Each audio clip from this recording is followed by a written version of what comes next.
विश्व कुश्ती संघ से भारत को पहले ही निष्कासित किया जा चुका है।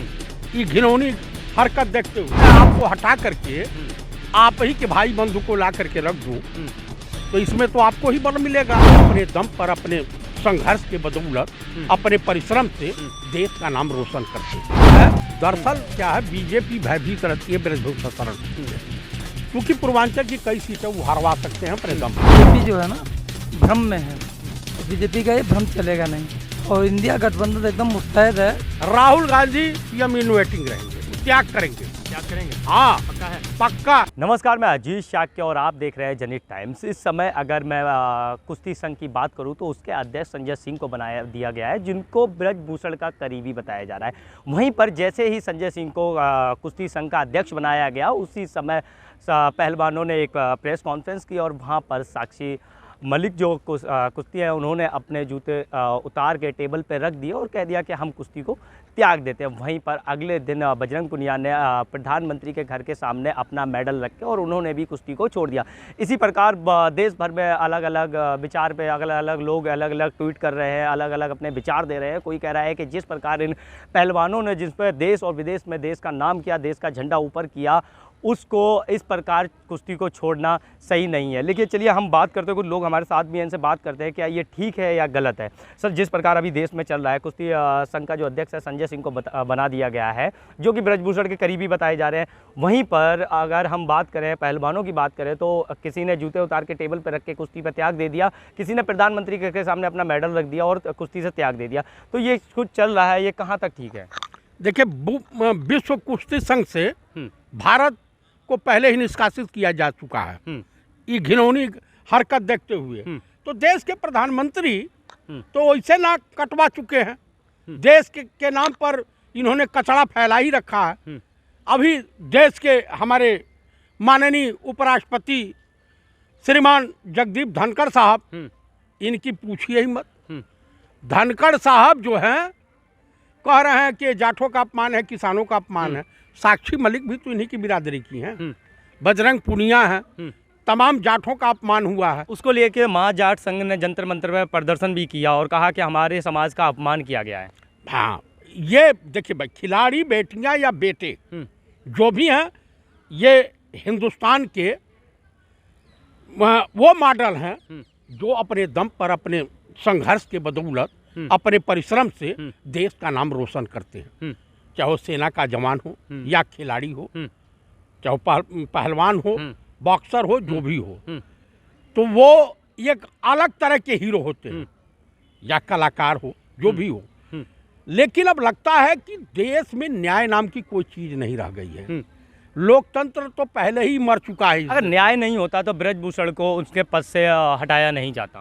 देखिए, मतलब उससे नहीं है, मैं आपको हटा करके आप ही के भाई बंधु को ला करके रख दूं तो इसमें तो आपको ही बल मिलेगा। ये नहीं होता है। नाक इधर से पकड़िए या इधर से पकड़िए, पकड़ी जाएगी नाक। अच्छा, एक तस्वीर भी खूब वायरल हो रही है जिसमें संजय सिंह, जब उनको अध्यक्ष बनाया गया तो संजय सिंह ब्रजभूषण दोनों खड़े हुए हैं, लेकिन सबसे ज़्यादा मालाएं जो गले में दिख रही हैं वो ब्रजभूषण के गले में दिख रही हैं, संजय सिंह उनके बगल में। दरअसल क्या है, बीजेपी भयभीत रहती है ब्रजभूषण शरण से, क्योंकि पूर्वांचल की कई सीटें वो हरवा सकते हैं अपने दम पर। बीजेपी का नुकसान कर सकते हैं। हाँ। तो बीजेपी उनके वहाँ नतमस्तक हो गई है। दूसरी बात यह है कि इस देश में पहलवान बेटियां, मणिपुर में महिलाएं नंगी घुमाई जा रही थी, देश का प्रधानमंत्री बेशर्मी से बयान नहीं दे रहा था, सुप्रीम कोर्ट बीच में आया तो हुआ, ब्रजभूषण के खिलाफ कोई कार्रवाई नहीं हुई। तो मेरे कहने का औचित्य है, इस देश के खिलाड़ी, किसान, जो लोग भी हैं, ये सोच लें कि अगर सचेत नहीं रहे, ईवीएम का मुद्दा आप लोगों ने नहीं उठाया, तो इस देश का चुनाव आयोग भी बीजेपी और आरएसएस के कोठे पर मोजरा सुना रहा है, दिखा रहा है। देश का चुनाव आयुक्त बिक चुका है और ये कही होना चाहिए कि 2024 में अगर ये नहीं हटे तो इस देश में ना कोई युवा रोजगार के काबिल बचेगा। काफ़ी अफिमची इसमें किया या आत्महत्याएं होनी शुरू हो जाएंगी। धन गौतम अडानी और इनके जो चाटुकार मित्र हैं उनके पास होगा। इस बीच में एक ये भी आया कि जैसे ही संजय सिंह को फेडरेक्स का या कुश्ती संघ का अध्यक्ष बनाया गया, उसके बाद उनका बयान भी आ गया है कि जिसको कुश्ती लड़ना है वो कुश्ती लड़ेगा और जिसको राजनीति करनी है वो दिल्ली की सड़कों पर और राजनीति के राह पे चलेगा। मुझे नहीं लग रहा है कि भारत देश को कुश्ती में कोई मेडल मिलने जा रहा। खरीद के ला लें वो अलग बात है, लेकिन मिलने बजरंग पुनिया ने ये कहा कि उन्होंने इससे पहले ये कहा था कि हम किसी राजनीति में क्या प्रधान का भी चुनाव नहीं लड़ेंगे हम, लेकिन वहीं संजय सिंह कह रहे हैं इन्हें राजनीति करनी है। उनको आरोप प्रत्यारोप लगाने दीजिए। हमको नहीं लग रहा कि हरियाणा का जाट समुदाय या उत्तर प्रदेश का जाट समुदाय या यादव बिरादरी कुश्ती में बढ़ चढ़ के हिस्सा लेगा, ऐसा तो प्रतीत नहीं होता। कह रहे बहुत सारे कुश्ती लड़ रहे हैं, लड़ने वाले लड़ रहे हैं कुश्ती। हाँ, लड़ने वाले लड़ रहे हैं, तो आप पूर्वी उत्तर प्रदेश का एक को बता दीजिए ना, जो इस यार्ड में मेडल लेकर के आए हो, बता मैं। जब वो साक्षी जब टेबल से वहाँ से गई पीसी से, तो उन्होंने माइक इस प्रकार रखा और रोते हुए अपने आंसू पोंछते हुए गए एक पीसी में, क्योंकि उस समय जो वो चाहती थी वो ये चाहती थी कि किसी महिला को कुश्ती संघ का अध्यक्ष बनाया जाए, ना बना के संजय सिंह को बना दिया, जिस पे वो माइक रख के जूते रख के अपने और रोते हुए कुश्ती संघ से त्याग पत्र देते अपना चले गए। संजय सिंह कोई पहलवान है नहीं ना? नहीं। क्रिकेट बोर्ड के जनरल सेक्रेटरी जानते हैं कौन है? जैसा है। तो जिसको कुश्ती के बारे में कुछ पता नहीं, वो कुश्ती महासंघ का अध्यक्ष, जिसको वित्त की जानकारी नहीं वो वित्त मंत्री, जिसे रेल का क ख ग घ न मालूम नहीं वो रेल मंत्री, जिसे देश के बारे में कुछ पता नहीं देश का प्रधानमंत्री, और देश का गृह मंत्री जो है तड़ीपारे रहा है। तो इस देश का भगवान ही मालिक है। अब इस देश की जनता ने जिस तरह से धर्म की अफीम चाट करके जो किया है, तो इस देश की जनता को ही भुगतना होगा। और उसमें खिलाड़ी भी आते हैं, सैनिक भी। अभी आपको पूर्व सेनाध्यक्ष ने साफ बयान दिया था कि हमने अग्निपथ योजना का जो है अग्निवीर योजना का विरोध किया था, और अग्निवीर योजना सेना के लिए नुकसानदायक है, फायदेमंद नहीं है। आप बताइए 4 साल में लोग ट्रेंड होकर के आएंगे, उसमें से 1/3 पक्के भी तो कर दिए गए हैं। उसमें से 1/3 पहला सेशन जो गया था अग्निवीर का, उसमें से 1/3 पक्के भी तो कर दिए गए हैं। बिल्कुल नहीं किए गए हैं। 4 साल नौकरी से पहले जो भर्ती हुए थे और एक बॉर्डर पे मार दिए गए थे, शहीद हुए थे, उनको शहीद का जो सम्मान नहीं दिया गया था। पंजाब में भी घटना घटी थी। चलिए मैं एक बार आपके पास भी आता हूँ, आपके पास दोबारा वापस आऊँगा। क्या लग रहा है आप इस पे क्या है जो अच्छा मैं आपसे पूछता हूँ कि इंडिया अलायंस एक गठबंधन रहा है, लेकिन बीजेपी लगातार ये कह रहा है ये गठबंधन नहीं चल पाएगा। 2024 आते आते जब तक लोकसभा इलेक्शन आएगा तब तक ये गठबंधन टूट जाएगा। ऐसा है कि बीजेपी जो है ना भ्रम में है, और बीजेपी का ये भ्रम चलेगा नहीं, और इंडिया गठबंधन एकदम मुस्तैद है, और बहुत मुस्तैदी के साथ इंडिया गठबंधन जो है ये बीजेपी को जवाब देने वाली है, और फुल तैयारी हमारे लोगों की है। कह रहे हैं कि चुनाव तो कर नहीं पाए कि इंडिया गठबंधन को लीड कौन करेगा? इंडिया का तो चयन हो नहीं पाया अभी तक। वो उनका भ्रम है, मैंने आपको बताया ना, ये बीजेपी का भ्रम है, और 2024 में इसका भ्रम टूट जाएगा। पक्का है? पक्का है। अच्छा 2024 में आपके साथ कौन कौन है? आपको हमारे 26-27 दलों के प्रतिनिधि दिखाई दिए। कल जंतर मंतर पे हमने प्रोटेस्ट किया, लखनऊ में प्रोटेस्ट हुआ, देश की तमाम सड़कें यातायात बाधित कर दिए गए।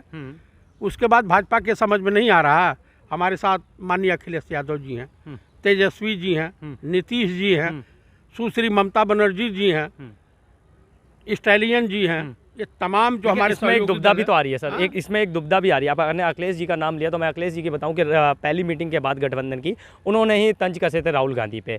वहीं पे अगर मैं बिहार की बात करूं तो नीतीश कुमार ने हालांकि अभी तक कोई बयान नहीं दिया इसको लेकर, कोई भी विवादित बयान नहीं दिया, लेकिन उनके कार्यकर्ता लगातार यही बोलते हैं कि नीतीश कुमार को प्रधानमंत्री बनाया जाए। देखिए सुश्री ममता बनर्जी और तमाम जो विपक्षी दल के नेता हैं, माननीय मल्लिकार्जुन खड़गे बहुत सीनियर हैं और दलित पीएम की डिमांड कर चुके हैं, और इस पार्टी को लीड करेंगे। और इस बार 2024 में आपके चैनल के मार्फत साफ गोई के साथ बोलना चाहता हूं, साफ सुथरी आवाज़ में बोलना चाहता हूं, सच्चाई बताना चाहता हूं। अगला पीएम दलित होगा, वो भी माननीय मल्लिकार्जुन खड़गे के रूप में। फिर राहुल गांधी? राहुल गांधी पीएम इनोवेटिंग रहेंगे, वो त्याग करेंगे। त्याग करेंगे? हाँ, पक्का है? पक्का है। चलिए बहुत बहुत धन्यवाद। तो हम अभी यहाँ पर दिल्ली में मौजूद थे, जहाँ पर हम लोगों से बात कर रहे थे। आखिरकार कुश्ती संघ के प्रमुख जो बनाए गए हैं संजय सिंह, उनको लेकर काफ़ी बात हुई इनसे, और वहीं बजरंग पुनिया या साक्षी की बात करें तो उनको लेकर भी बात हुई कि इनको छोड़ने पर ये लोग की राय क्या है। अच्छा, कुछ कहना चाहेंगे, बताइए। दरअसल क्या है, सबसे बड़ा इंडिया गठबंधन के नेताओं को एक चीज़ का और विरोध करना होगा, ईवीएम और चुनाव आयोग के खिलाफ। लेकिन फिर ईवीएम पे मैं फिर भी एक सवाल करूंगा। ईवीएम पे हिमाचल में जब कांग्रेस जीती है तो ईवीएम पे सवाल नहीं उठता है, तेलंगाना में सवाल, कांग्रेस जीती है ईवीएम पे सवाल नहीं उठते। इंडिया गठबंधन के एक अरविंद केजरीवाल जी एमसीडी जीतते हैं दिल्ली में, तब आप ईवीएम पे सवाल नहीं उठते? आपको सुन लीजिए, सुन लीजिए, बताइए। 450 गैस की सिलेंडर की योजना थी, जनता को झांसा दे करके वो भी खत्म हो गया। किसानों की सब्सिडी समाप्त हो गई, लाडली बहना योजना समाप्त हो गई ना। अगर ईवीएम नहीं होती तो मध्य प्रदेश ये किसी भी कीमत पर जीतने नहीं जा रहे थे। मोहब्बत मिली है, प्रेम मिला है लोगों का। कहीं कोई मोहब्बत, कहीं प्रेम नहीं मिला है। अच्छा, आपको मैं दावे के साथ कह देना चाहता हूँ, कहीं मोहब्बत, कहीं प्रेम नहीं मिला। फिर क्या क्या जीते? ये चुनाव 15,000 शिकायतें थी, हाँ। उनका निस्तारण किया चीफ इलेक्शन कमिश्नर, नहीं किया, नहीं कर पाए। और तमाम ईवीएम किसी नाले में मिल रही हैं, कहीं मिल रही हैं, उसके लिए जिम्मेदार चुनाव आयोग है, इसको जेल भेजना चाहिए। अच्छा, आप भाई को ही जेल भेज देना, भेज दीजिए। अच्छा। ये फ्रॉड है, चीटर है, और इतना बड़ा, जब तक कि ईवीएम, हाँ ठीक है तुम ईवीएम से चुनाव कराओ, हाँ, मतदाता को ये पता करना चाहिए कि हम जिसको वोट दिए हैं, लाई तो कांग्रेस ही थी। आप लाई थी, तो कांग्रेस के मन में अगर इनके जैसी बेईमानी होती तो 2014 में आते नहीं। अच्छा, वो खेल कांग्रेस भी कर सकती है, लेकिन देश के साथ, देश के मतदाताओं के साथ पूरी ईमानदारी से रही है। आप कुछ मत करें, ईवीएम से चुनाव कराइए, मैं मान लेता हूँ, लेकिन जो ईवीएम से निकलने वाली पर्ची है वो मतदाता के हाथ में आनी चाहिए। अगर कहीं झोल होता है तो मतदाता अपनी उस पेटी में डाल दे, एक पेटी बैलेट पेपर वाली पेटी चाहिए, दोनों ऑप्शन चाहिए, हाँ, उसमें डाल दे, ताकि इसमें अगर गड़बड़ी हो तो ईवीएम उससे जो बैलेट पेपर की पर्ची है जिसमें मतदाता उससे क्लियर हो जाएगा। चलिए, अंतिम सवाल ये है, 2024 में कौन आने वाला है एक बार में? इंडिया गठबंधन। कौन आएगा? इंडिया गठबंधन। चलिए, इन्होंने तो कह दिया कि 2024 में इंडिया गठबंधन आएगा, लेकिन ये तो जनता के ऊपर है। चलिए 2024 में ही देखेंगे कि इस बार लोकसभा इलेक्शन कौन जीतने वाला। बाकी इन पर मैंने कुश्ती संघ के अध्यक्ष संजय सिंह बने, उनसे भी बात करी, और साक्षी और बजरंग पुनिया ने जो कुश्ती से त्याग दे दिया है उस पर भी हमने से बात की। आपने सुना, और आपकी क्या राय हमें कमेंट बॉक्स में जरूर बताएं। मैं अजीत शाह, आप देख रहे हैं जनहित टाइम्स। धन्यवाद।